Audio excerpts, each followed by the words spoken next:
Hello दोस्तों, तो आज हमारा डे 4 है। डे 4।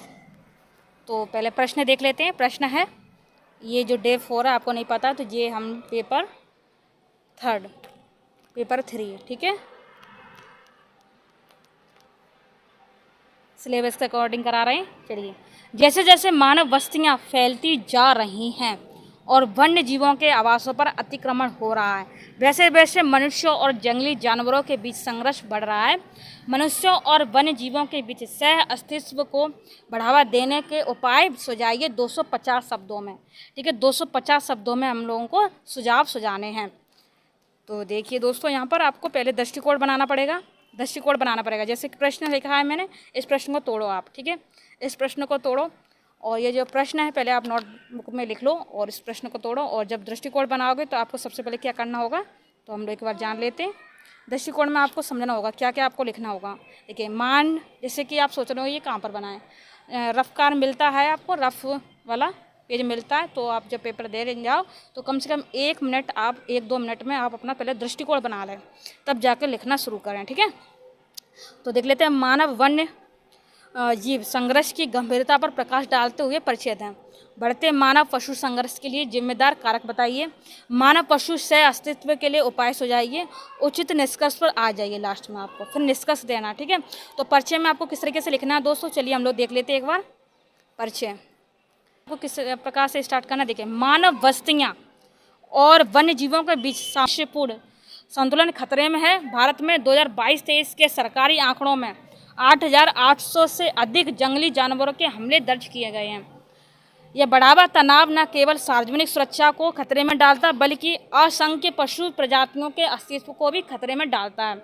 अब आ जाते हैं हम लोग मेन बॉडी। अब हम लोग शरीर को कर लेते हैं मेन बॉडी में आपको क्या करना है, बढ़ता मानव पशु संघर्ष।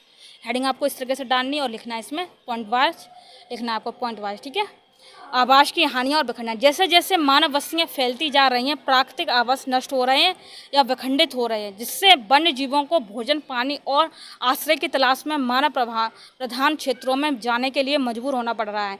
इससे मानव वन्य जीव मुठभेड़ और संघर्ष की संभावना बढ़ती जा रही है। जैसे ये ब्लैक में लिखा है तो आप इसको अंडरलाइन भी कर सकते हैं इस तरीके से। ठीक है, और दूसरा हेडिंग देख लेते हैं।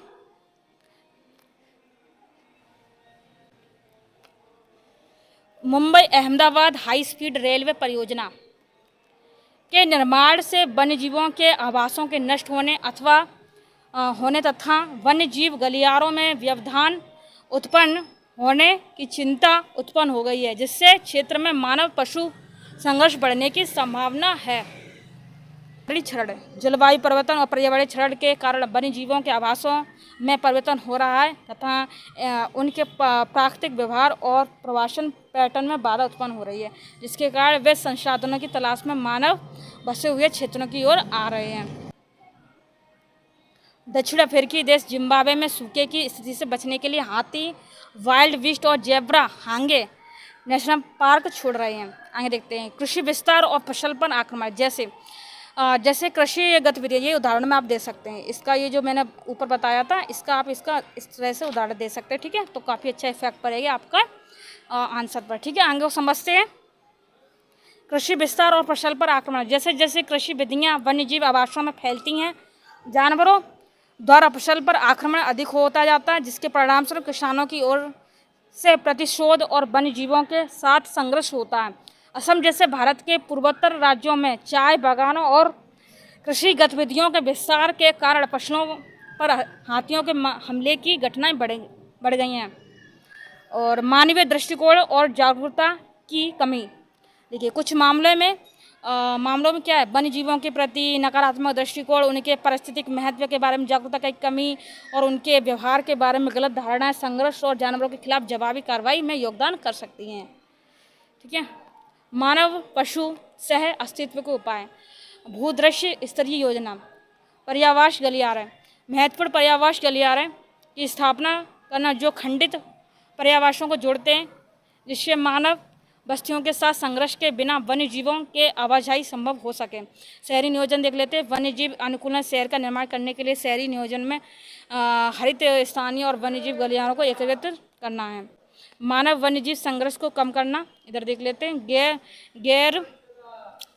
गैर घातक निवारक, वन्य जीवों को मानव बस्तियों में प्रवेश करने से रोकने के लिए बाड़ लगाना, इस तरीके से बाड़ लगाना यह हो सकता है, बाड़ लगाना, या फिर पशुओं की रक्षा करना, पशुधन संरक्षक कुत्ते तथा डराने वाली रणनीति, रोशनी ध्वनि का उपयोग करना, यह सब। मुआवजा योजना आगे देख लेते हैं।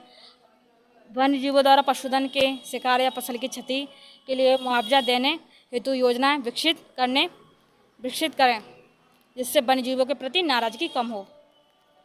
सामुदायिक सहभागिता और शिक्षा जागरूकता कार्यक्रम, इन अधिकारियों के माध्यम से वन अधिकारियों के माध्यम से स्थानीय समुदाय को वन्यजीव संरक्षण और सह अस्तित्व रणनीतियों के महत्व के बारे में शिक्षित करना। इससे जिम्मेदारी की भावनाओं को बढ़ावा मिल सकता है और डर कम हो सकता है। पारिस्थितिक पर्यटन और आजीविका के अवसर, पारिस्थितिक पर्यटन उपक्रमों को बढ़ावा देना जो स्थानीय समुदाय के लिए राजस्व उत्पन्न करते हैं तथा वन्यजीव संरक्षण में निहित रुचि पैदा करते हैं। तकनीकी प्रगति का लाभ उठाना, वन्यजीव निगरानी, वन्यजीवों की गतिविधियों पर नजर रखने और संभावित संरक्षण क्षेत्रों की भविष्यवाणी करने के लिए कैमरा ट्रैप, ड्रोन और अन्य तकनीकों का उपयोग करें। पूर्व चेतावनी प्रणाली, निकट आ रहे वन्यजीवों के बारे में स्थानीय समुदायों को सचेत करने के लिए पूर्व चेतावनी प्रणाली विकसित करना और जिससे निवारक उपाय किए जा सके दोस्तों। ठीक है, अब आते हैं निष्कर्ष पर। तो निष्कर्ष में आपको किस तरह से लिखना, हाईलाइट करते जाना है, जो भी ब्लैक में लिखा है सभी हाईलाइट करते जाना है। ठीक है, निष्कर्ष पर आ जाते हैं। आवास संरक्षण, टिकाऊ भूमि उपयोग प्रथाओं, सार्वजनिक जागरूकता और प्रभावी संघर्ष प्रबंधन रणनीतियाँ के संयोजन को लागू करके हम मनुष्यों और वन्यजीवों के बीच सामंजस्यपूर्ण सह अस्तित्व का मार्ग प्रशस्त कर सकते हैं। ठीक है, इस तरीके से आप निष्कर्ष पर आ जाना दोस्तों। इस तरीके से आपको निष्कर्ष लिखना है। हेल्पफुल लग रहा है तो like, subscribe, comment, share, support जरूर करें। धन्यवाद। और ये प्रश्न आपको लिखकर हमें सेंड करना है तो आप लिख के सेंड कर सकते हैं हमारे ग्रुप चैनल पर।